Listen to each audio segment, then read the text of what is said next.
Alright, going to discuss how to paint armor, basically steel weapons and armor. And I've never been 100% happy with what I've come up with on how to paint steel. Gold, I got a pretty good combo on. The video I did over a year ago, I still use that same recipe.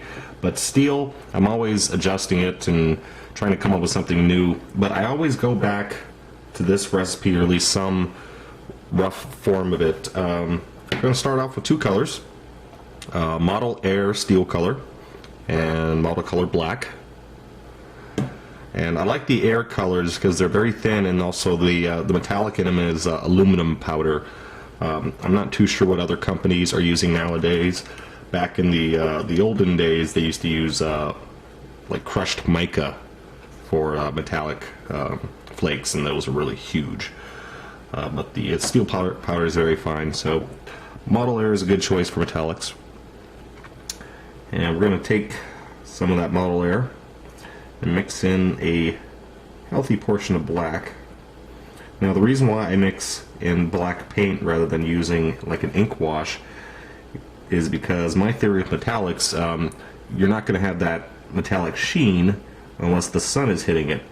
So the more in shadow metallics are, then the darker they should be.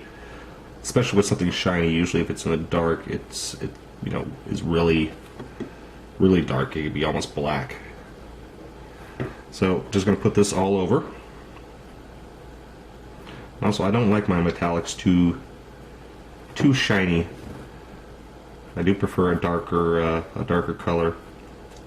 Because hang on, I got a foreign object. My figure here, it's a little excess piece of plastic. There we go. Okay. What was I saying? I don't like my metallics too shiny, because people think of like a knight in shining armor. Well, those armors were shining because they had to be polished every day. If they weren't, they would like rust overnight. So I figure any warrior on the battlefield, unless he's something like a knight, not going to be cleaning his armor every day. So I do prefer duller colors. So we're just going to put all this down.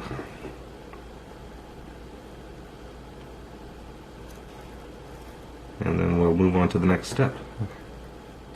With that layer dry, now I mixed up another mix of steel and black, just with less black in it. And I don't always do it this way. This is something I just started experimenting. Previously, I just would have done a single silver and black mix layer. But I've been trying to use two now, and kind of like the results. So again, just going over virtually everything, leaving the first mixture just in areas where it needs a whole lot of shade. Not too much on the weapons here, just a little bit around the hilt, and in this particular case this figure has like a little notch at the back of the sword, so I'll leave the mixture in there. Third step, now using straight steel, thinned out just a little bit, not quite a layering thinness, a little thicker.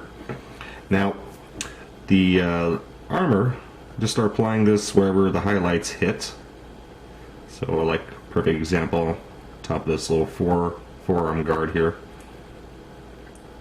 and then on the chest, just along the edge here, and we'll do some in the middle where the breastplate splits. Now for the weapons, what I do is I look at how the light hits off the weapon from my desk lamp, and I pick one of the edges, either the flat edge on the side or the sharp edge, and just one of those I paint with the highlight color. And that's it. And then if necessary, repeat it on the other side. This is actually in shadow, so I shouldn't be doing it. So here I painted the side. And on this one, I'm going to go ahead and paint the edge. And this is basically just for contrast, so the edge stands out more. And so it could be darker or lighter, kind of depending on how the light hits. You can go either route. But the objective is to have one lighter area on one side and then a darker area on the other.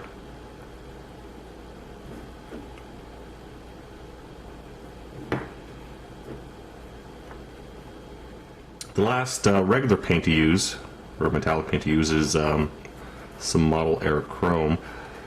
This is just slightly lighter in color than the steel.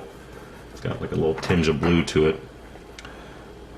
And this I use two ways. First, just slightly thinned, and just only on the edges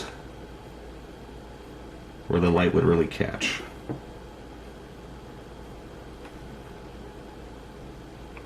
Mainly on just the weaponry, that's where it stands out.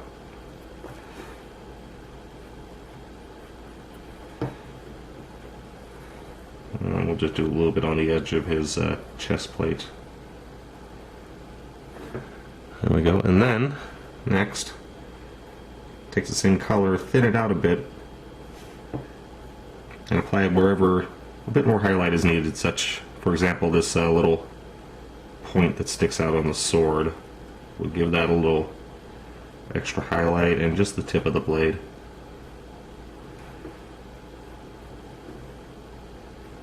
So now the metallics have dried for about 10 minutes. That's really important. Metallics take a bit longer to dry.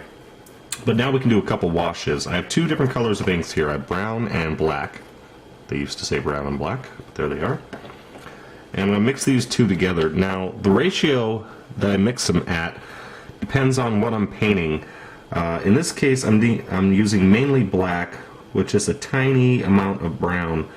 If I want something that's I want more like rusted and dirty, I'll add a bit more brown. But in this case, the black is a bit more shade, the brown is for a bit more wear. Consider it that way. But I'm going to mix this up very thin first of all. I'm going to do two coats. First is very thin because the metallics, because of the sheen, don't accept washes very well. It kind of beads off. So this is sort of like a primer coat.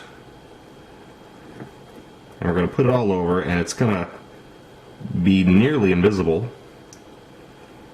because it's not going to stick very well. But this is basically priming up for the secondary wash. That's going to be a bit heavier and more concentrated in the recesses. So if you don't see great results, well, don't expect great results, because this is just, like I said, a little primer coat to help the next layer, which is really going to add some shade. It's going to help it stick.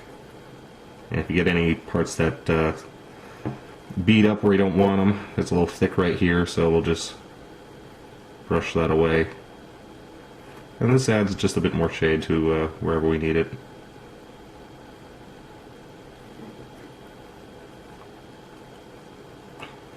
Now, once that's done, let this dry, completely dry, a good 10 minutes or so. Don't rush this. That's very important, because if the washes take a bit a while to dry, and if you work too fast and you put on that second coat, you can take off this first layer, and if it comes off, it's going to come off in the recesses, not on the raised areas, because this is going to dry first, and then as it goes into the recesses, it's going to be a bit more wet, and so you'll end up with a shiny spot in the recesses, which of course is the exact opposite of what you want. So that's about done. Let this dry, and then one more layer to do. And to keep your ink wet until then, boom. So with that first layer of ink dry, I can go and apply the second layer. This is much thicker, and just going in the recesses, pretty much. And this will have a much more dramatic effect, because now, because of that first layer, this is going to stick a lot better. It's a little too thick there. Let's thin that out. And we'll go ahead and put some around the hilt area of the swords and wherever else I think it needs it.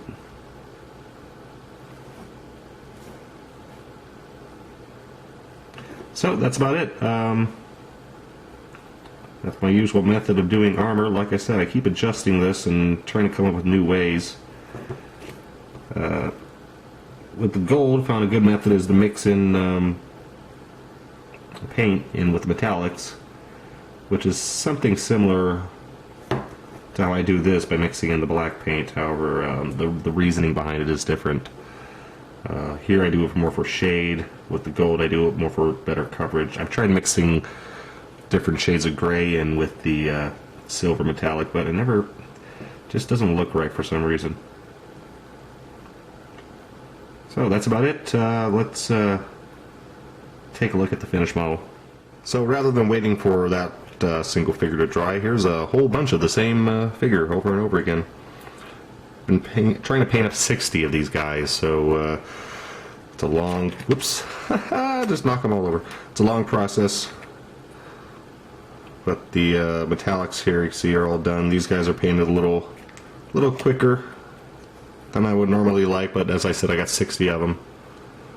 So on single figures I would like to be a bit cleaner with metallics, but this is definitely more than satisfactory. And it doesn't take too long to paint. Okay, thanks for watching.